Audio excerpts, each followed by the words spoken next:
Selanjutnya kami mengundang Bapak Dr. Novi Basuki yang adalah seorang penulis, peneliti, dan pakar Islam di Tiongkok yang dikenal dengan nama Wang Xiaoming.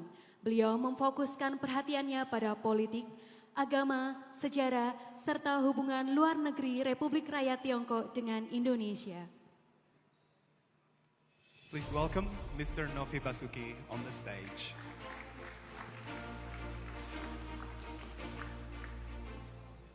尊敬的马中大学校长，可以翻译成印尼语吗？尊敬的马郎市副市长，尊敬的马中大学基金会的相关领导，尊敬的马中大学创始人，尊敬的马中大学的各位前校长，尊敬的各位嘉宾、女士们、先生们，大家晚上好。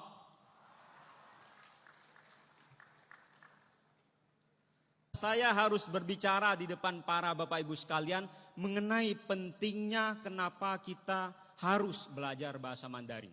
为什么我们要学汉语？第一个原因呢，因为中国是一个发展速度很快的一个国家。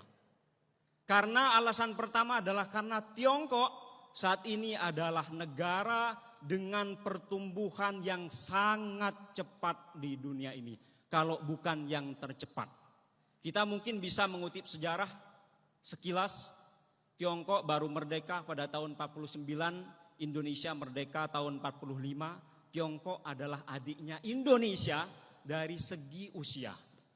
49 sampai 78 Tiongkok masih jauh lebih miskin dibandingkan dengan Indonesia. Tapi Bapak Ibu sekalian, setelah 78 diejawantahkan apa yang disebut sebagai kebijakan Kaige Kaifang, reformasi dan keterbukaan dalam waktu hanya sekitar 40 tahun, Tiongkok sudah menjadi negara yang bisa sanggup membikin ketar-ketir Amerika.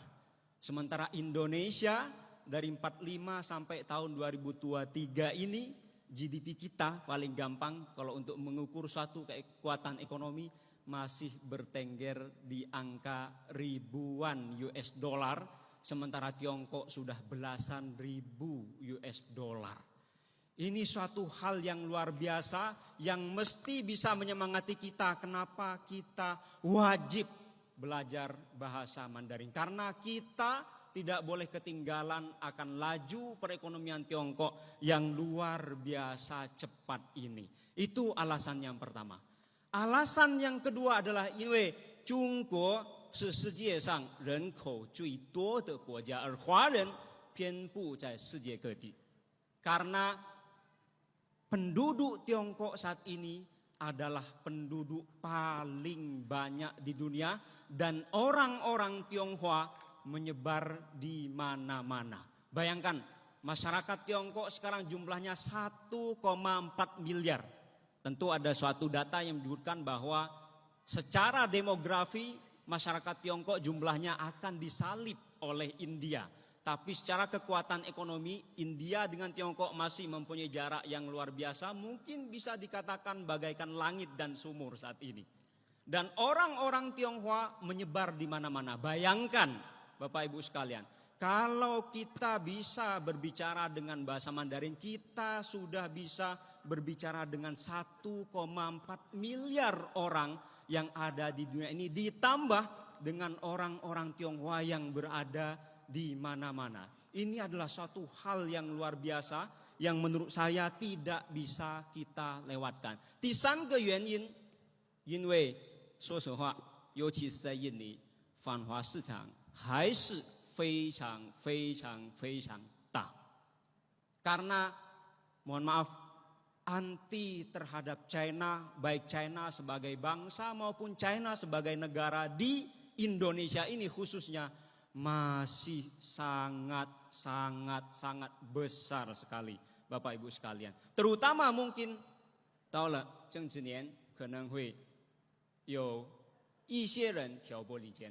Dan mungkin bisa dimanfaatkan oleh orang-orang tertentu, kelompok-kelompok tertentu untuk memecah belah persatuan Indonesia ini yang sangat dipentingkan bangsa kita untuk bisa membangun negara ini menjadi lebih baik. 为什么我们可以问印尼人还有很大的繁华市场呢？ Kita mungkin bisa bertanya, kenapa di Indonesia ini masih besar sekali pasar anti terhadap China, baik China sebagai negara maupun China sebagai bangsa. Izinkan saya untuk mengutip satu pepatah bahasa Arab, Bapak Ibu sekalian. Ada satu pepatah bahasa Arab yang mengatakan, Man arafa lugata qaumin salama min makrihim. Siapa yang bisa memahami bahasa suatu kaum, bahasa suatu bangsa, maka dia akan selamat dari tipu daya. Mungkin anti China di Indonesia ini masih disebabkan karena kita belum bisa mengenal Tiongkok dan Tionghoa dengan lebih baik karena kita belum bisa menguasai bahasanya. Sehingga saya rasa Konfusius punya satu perkataan yang sangat bagus di dalam kitabnya yang namanya《论语》. Konfusius bilang begini, 以文会友，以友辅人.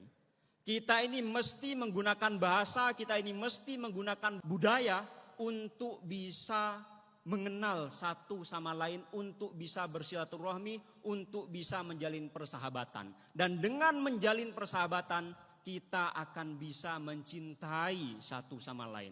Maka betul juga apa yang dikatakan dalam pepatah Indonesia, kita tak kenal maka tidak akan sayang. Dan untuk bisa saling mengenal, untuk bisa saling memahami, 语言是一个非常重要的一个门.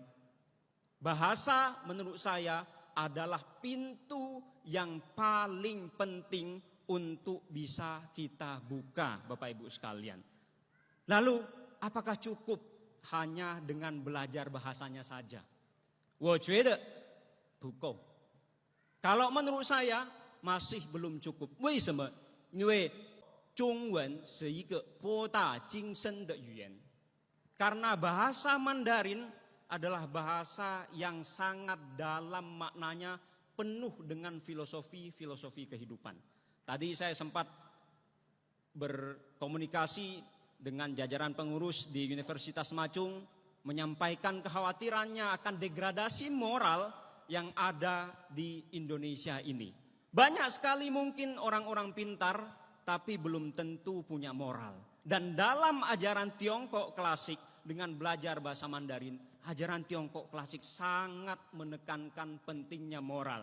Bagaimana yang muda harus hormat kepada yang tua, bagaimana murid harus hormat kepada guru, bagaimana rakyat harus hormat kepada pemimpin, bagaimana pemimpin harus mengayomi rakyatnya. Itu diajarkan dengan sangat detail sekali dalam filosofi, khususnya filosofi Tiongkok klasik. Itu paling tidak mengapa kita harus belajar bahasa Mandarin dalam kesempatan ini. Bapak Ibu sekalian, di Tiongkok sana, saya pada tahun 2019 yang lalu sempat mendirikan jurusan bahasa Indonesia di salah satu kampus di Tiongkok, dan sekarang sudah menjamur jurusan-jurusan bahasa Indonesia yang dibuka di kampus-kampus di Tiongkok, baik di Beijing, di Shanghai, di Guangzhou, dan tempat-tempat lainnya. Bayangkan Bapak Ibu sekalian, orang Tiongkok sekarang dipersiapkan diri oleh pemerintahnya untuk bisa mengenal lebih dalam tentang Indonesia.